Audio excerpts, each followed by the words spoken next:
Does GDPR advance citizens' rights? I hope so. Just a couple of general remarks up front on enforcement. We do have the huge problem on all sides of legal uncertainty under GDPR. And I think that's true for anybody that works with that law, because just so many things are unclear and we're not going to know what they are.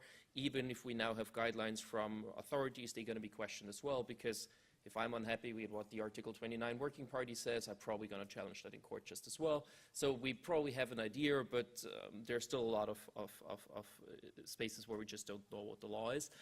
And that is something I want to mention as well, is that it's kind of unfortunate that the Article 29 Working Party has to do this job. It's actually the job of the legislator to give us laws that we reasonably understand, but we all know the reasons why this didn't work, so it's now the executive and probably courts that will have to fill up these things, and I guess we will have to go to the Court of Justice 100,000 times to really know what GDPR means in a lot of ways. The second problem is that we oftentimes don't have the evidence for violations. The approaches we're looking into right there is, first of all, using something like the right to access to first, for example, complain with the DPA because they have actual powers to go into the servers and look into stuff as far as possible, and use that, for example, later in a civil trial.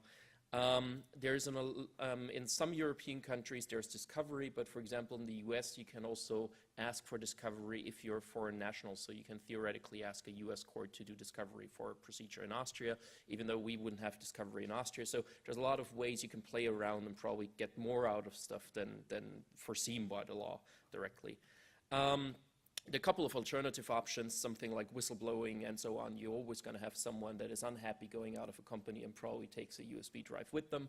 Why not use that for privacy enforcement as well as we do it for like tax enforcement and stuff. Another general remark is we also have to look at the cost of enforcement, and that's, I think, the biggest problem in privacy enforcement overall. It doesn't pay off to go after your data. And I think that is the fundamental reason why we didn't have enforcement so far. What are the options that you have as an individual person? The most typical thing is going to be the national DPAs.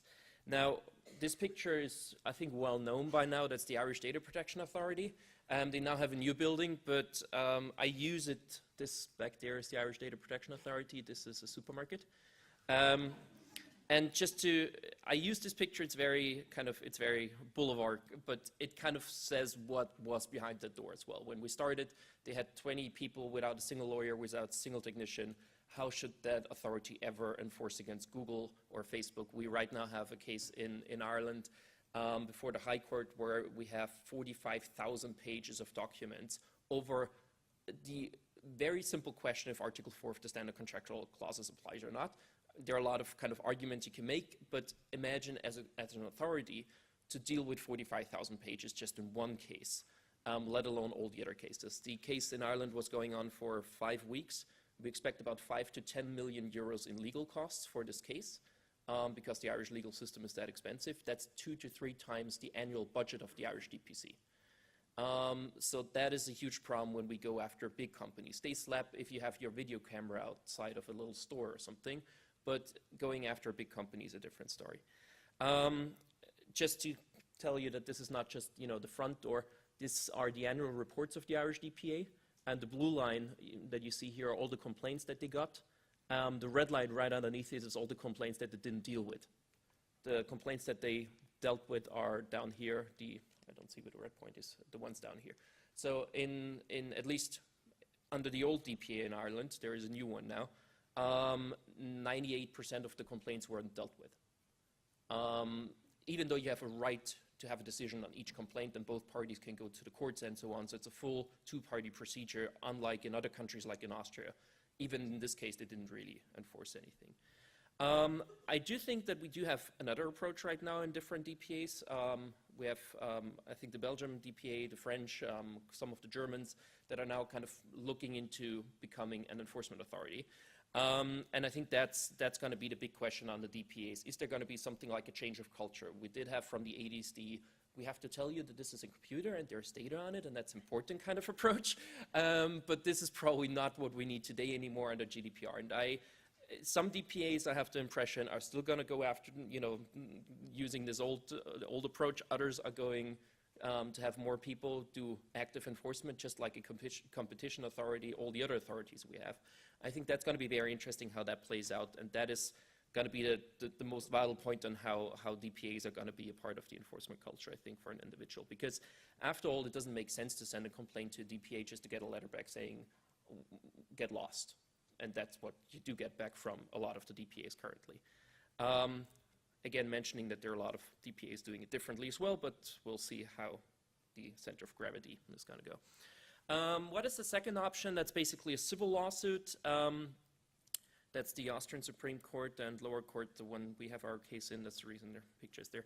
Now, we do have injunctions. We had that for a while. We now have damages as well, and especially emotional damages. And that's going to be, I think, the crucial factor for enforcement. If I can say you violated my privacy and I want to have €1,000 for that, this is a much more logical case to bring for a person than saying, I don't want you to use my data, and I probably dump €10,000 on this case and will not know if I win or not. So if we have money that you actually get back for emotional distress, that is going to be a much more likely case you'll see. To give you an impression, in Austria, the Supreme Court gave one person €750. We already have emotional distress in Austrian law. Gave one guy €750 for one wrong entry in a credit ranking database. And that was all he asked for. He may have gotten more if he asked for more. There's a Canadian case, I think, that went up to 20,000 for one data breach or data violation. I don't know what exactly it was again. But if you multiply that, for example, with a database with 1 million people in it, you end up with numbers that are much higher than the fines that the DPAs can possibly put out. And there is no leveraging. It's a violation, it's a damage you caused, so you have to pay the whole amount. There's not going to be a, oh, we did some kind of compliance stuff, please be nice to us, debate, because it's simply a damage that's got to be paid. We also in Austria went after unfair enrichment, so we used that old style legal claim saying you used my data and made a profit from it, I want the profit back. You get a couple of cents on that. The fun thing on it is, however, that companies have to disclose how much money they make on each processing operation, and that is something that no company wants to publish and be in the public knowledge. There are contractual claims and other claims you can possibly use as well. On jurisdiction, I think right now we don't really have a huge problem with jurisdiction in most cases. Most of these companies that we deal with do have some kind of office in Europe or some place to enforce stuff. You do have the controller, obviously. Now in the GDPR, you can also sue at the place of the data subject. Typically, most of the data subjects are also going to be consumers, so they can sue at their home court.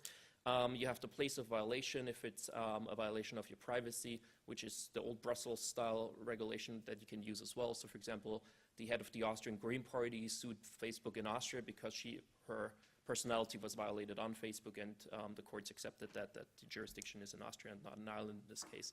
So I do think especially GDPR does allow a lot of these jurisdictional challenges we had before to be overcome.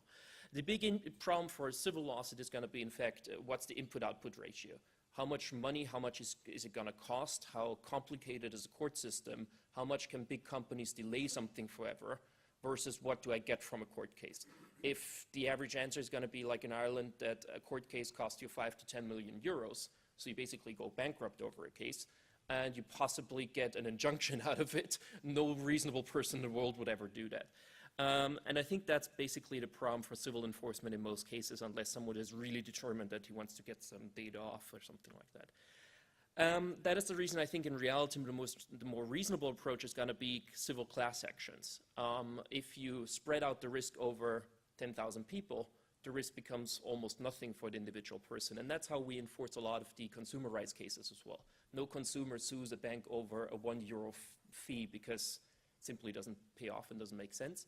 But we do have class actions in these cases where these are joined together and then the fees and costs are spread. We did exactly that in Austria as well. There was a class action against Facebook. In this class action, we actually have injunctions, we have damages, we have unfair enrichment, consumer rights claims, all of that. The choices law, and that's from a legal perspective really funny. Look at your terms and conditions, but this was just too great. I have a contract with an Irish company, but they chose California law as a consumer. Now, this is generally binding. I can still use all my consumer claims on top of it, but we were like, we want to have damages. We want to have torts. California law is the best thing you can possibly imagine if you want to have money. Secondly, under just European law, Ireland and EU law applies for data protection law because it's based on wherever you're headquartered. So by the choice of law that Facebook produced, they actually produced for themselves a hybrid out of California torts law, basically what governs the contract, and European data protection law. I was like, this is so amazing, this is too funny, we have to go forward. That's the main reason why this whole class action ever happened, because I thought it's the funniest shit ever. Consumer law, you have on top of that, and you can use all of this.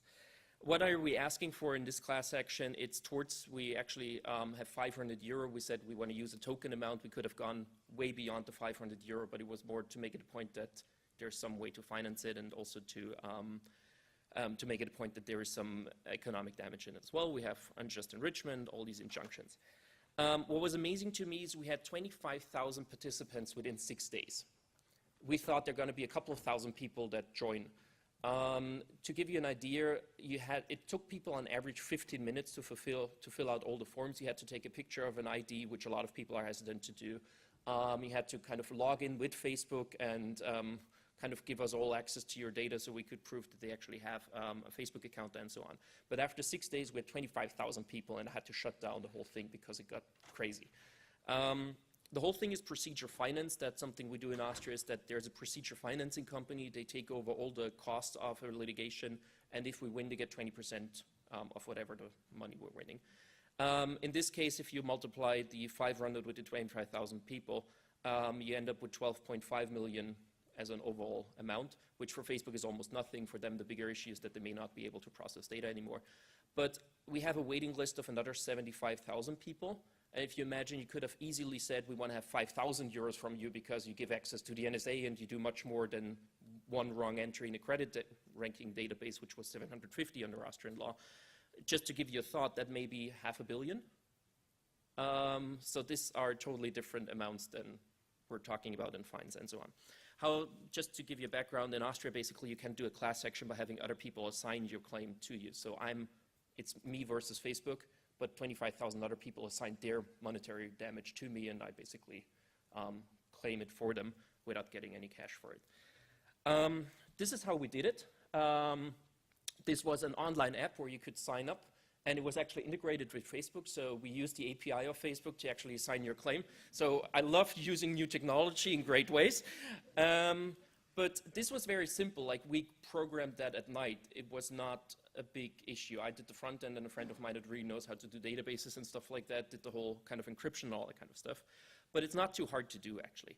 What I think is an interesting debate on class actions and mass damage is it going to be NGOs enforcing this, or is it going to be commercial enforcement like we have it in Germany partly with all these different lawyers that say you're not allowed to use this picture and pay me $1,000. I hope it's not going to be the second, but there is a certain risk of that as well. What is the third option? You have the abstract lawsuits, as you could call it, under the Unfair Terms Directive and Article 80 of the GDPR. For example, in Germany, the consumer rights organization already went after a couple of companies, including Facebook.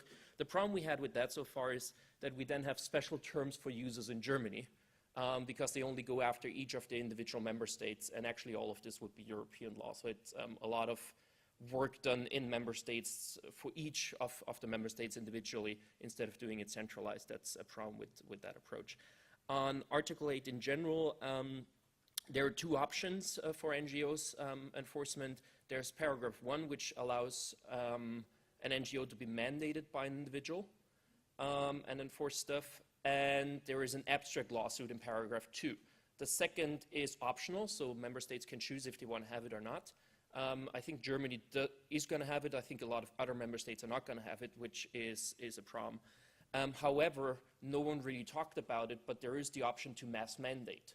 Like in the app we use was an assignment. It said I assign all my rights to. I could just change the language and say I mandate NGO X to do this, and you have 10,000 people mandating one NGO, and you effectively have a class action as well, just through mandates instead of assignments. The big problem with Article 80 is going to be who's going to cover the costs. It's nice to say some NGO should deal with it, but someone has to pay these people too. especially if you think about insurance, if you're going to be slapped by some company and they have a counterclaim saying, oh, this is all a violation of whatever, you know. You have all these court costs, so that's going to be interesting. In our case, with the safe harbor case, we actually crowdfunded it, so there was, interestingly, a lot of people donating to have the safe harbor case in this case. I actually took off all the donation buttons and people were still donating like crazy. So there is a lot of people that are interested in, you know, such high-profile cases to generally get stuff done. That's that. Second part that I just quickly wanted to talk about, we're right now kind of thinking about having an NGO project that does that more or less. So the idea is really to have a private sector European level enforcement of data protection. We're right now looking into setting this up. The idea is to also connect law and tech. We always have the lawyers in one room and the technicians in the other one. And the ideal idea is to generate a hub for the European Union to say what are big privacy violations, what are cases where we really should go after, and connect everybody that's in that sphere to have enforcement of that. So basically the ideal world would be that, let's say, the Norwegian Consumer Council that did stuff on that says, oh, we have some issue here, but we don't really do enforcement and we don't really know the details of it, and can someone else help us? So this NGO should probably go out to the CCC in Berlin and say, hey, you guys have hackers, can you look into that app, what it really does? And basically, let's say they are based in France, go to the CNIL and file like a nice complaint with them that has all of it included so that it's easier for the DPOs to enforce as well. Or, for example, do private enforcement. So right now that looks quite interesting. What was interesting is we really looked into having partners in all different levels. And what was kind of amazing to me is that a lot of European industry thought it's nice too, because the answer was more or less, we have to follow all of this. It's nice if someone else polices the people that don't follow that we have to compete with. So it was interesting that even from the industry side, there was like positive feedback on that, which I hope is going to include a lot of these enforcement options. But just to give you a rough overview of what possibilities you have under GDPR to approach any kind of violation, I think there are a lot. If you're creative and put stuff together, you can actually get decent enforcement done as well.